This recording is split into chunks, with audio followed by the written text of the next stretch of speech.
Hey class, Professor Bankert here. We're going to talk a little bit about glittering vices.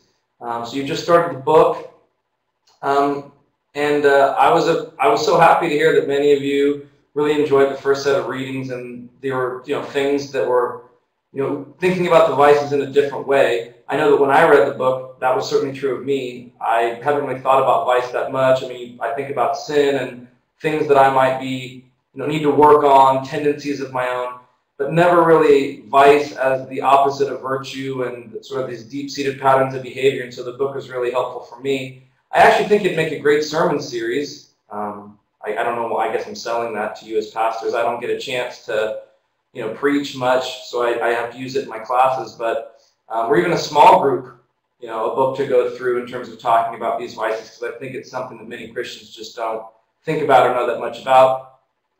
I just wanted to make a few things clear within this response. Many of you seem to really understand the reading and connect to it, but a couple of things. She mentions, this notion of almost like a sinful nature.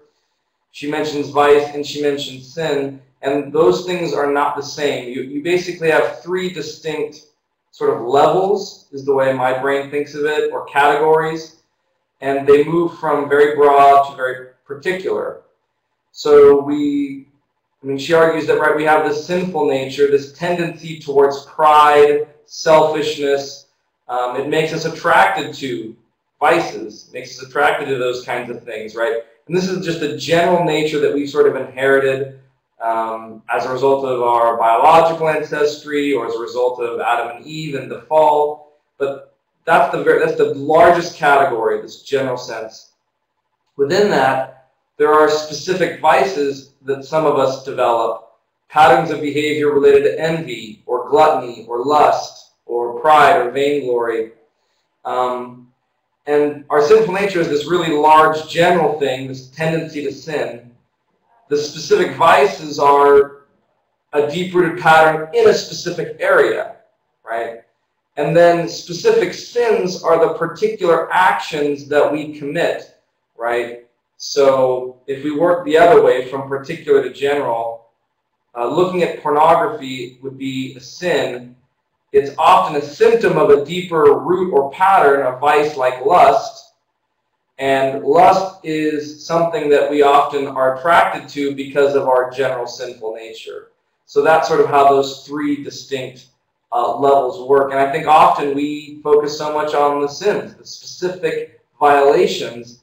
But again, that's like taking out a weed without getting the root, right? You're looking at the symptom, but you're not looking at the cause. How do I really look to weed out the cause? And I think with regard to envy, as an example, we might try to stop our behavior. I shouldn't treat this person badly even though I'm envious of them. I probably shouldn't gossip about that person. But that's good to stop the actual sin. But at some point, I'm going to have to look at my own life and think, why do I have these feelings of envy, right? Where do they come from? And DeYoung, I think, does a great job of trying to identify some of the roots. I don't see myself the way God sees me. I don't recognize that I'm loved unconditionally for exactly who I am, but instead, I don't love myself well. And there's a deep-seated insecurity going on that makes me envious of what other people have and want to see them fail. So until I start working on my own view of myself, until I learn how to love myself well and to really develop a real sense of security, that I love myself and I know God loves me, then these things will continue to happen. So instead of worrying about fighting the symptoms, let's fight the cause. Let's fight that root. I thought that was helpful to me as I read the book. With regard to envy, one of the things that really hit me in the face is that I think, some of the vices apply to me more than others.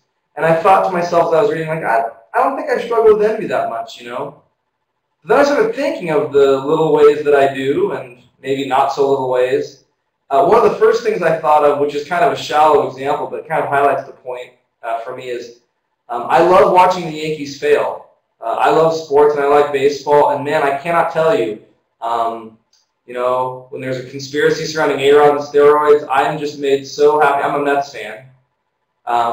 I just love it, right? Or when they lose in the World Series, or last year they lose in the playoffs. I mean, literally, I think I brought more happiness watching them lose than watching my own team, the Mets, win. And that is just total envy. There's no other way about it, right? I am jealous of their success. I'm jealous of the money they spend. I'm jealous that they've won so many World Series. And I want to see them fail as much or more than I want to see my own team succeed. And it brings me great joy when they do. And I'm not jealous of the Kansas City Royals. I mean, not jealous, excuse me, I'm not envious of the Kansas City Royals or the Pittsburgh Pirates because they're horrible. So I don't really care. The reason I care about the Yankees is because they've won so much, and so that clearly is an example of envy, kind of a shallow one. Although I think it has affected my behavior. I've acted very immaturely while watching sports and things as a result of that envy. But in other ways, in our local church, there are times when I'll find myself making backhanded comments, gossiping some, and sometimes the gossip is not rooted in envy, but other times I think it really is. And people think someone's so great. I have a particular person in mind, by the way, right? Oh, they're just so great and so wonderful in all that they do. And I've had sort of some negative encounters and interactions and things. And so I don't want people to think this person's great. I want them to think I'm great. But if I can't do that, maybe I could get these people to not think so highly of this other person by the things I say and undercutting, right?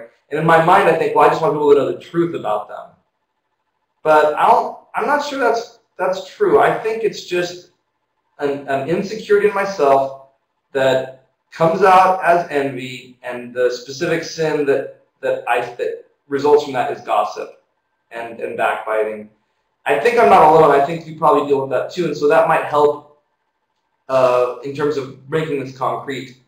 But we're going to go through these vices one by one. My guess is that some of the chapters will hit you right between the eyes, and others, might be only peripherally related to you, but it should be interesting. If you have any questions or comments, let's put it on the discussion board, and we'll just sort of keep going from there. I look forward to seeing you online.